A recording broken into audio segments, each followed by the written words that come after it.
সালামু আলাইকুম গাইস, আপনারা অনেকেই নতুন আছেন যারা উমরা করতে চান কিন্তু হেরামের কাপড় কিভাবে বাঁধতে হয় জানেন না। চলেন তাহলে কোনো টেনশন করার দরকার নেই, আমি আপনাদেরকে দেখিয়ে দিই কিভাবে হেরামের কাপড় বাঁধতে হয়। ভালোভাবে কাপড়টাকে নিয়ে দুইটা মাথা সমান করে নেবেন, নিয়ে হাতের ডাইন পাশে নিয়ে আসবেন। নিয়ে আসার পরে যে এইভাবে চাপ দিয়ে ধরে সুন্দর করে ভালোভাবে চাপ দিয়ে ধরে সুন্দর করে একটা বাঁশ দিয়ে নেবেন, নিয়ে আস্তে আস্তে সুন্দর করে বলে নিচে নামাবেন আর উপর থেকে একটু করে উপরে উঠায়া যতটুকু দরকার উপরে উঠাই নেবেন। তারপরে একবার চেক করে নেবেন, সামনে একটি কাক দিয়ে বা পাউডার সামনে দিয়ে তারপর চেক করে নেবেন সুন্দরভাবে। কাক দিতে পারবেন, এইভাবে বাঁধলে কোনো সমস্যা হবে না হাঁটতে আপনাদের। তারপরে বেল্টটা নেবেন, নিয়ে সুন্দর করে বেল্টটা কোমরের মধ্যে লাগিয়ে নেবেন মোবাইল মানি ব্যাগ রাখার জন্য।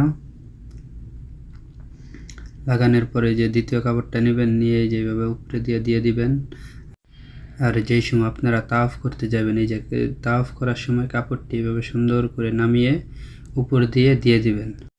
হয়ে গেল হেরামের কাপড় বাঁধা। ভিডিওটি যদি ভালো লাগে তাহলে একটি লাইক দিয়ে আমাদের পাশে থাকবেন, সামনে যাতে এরকম ভিডিও আর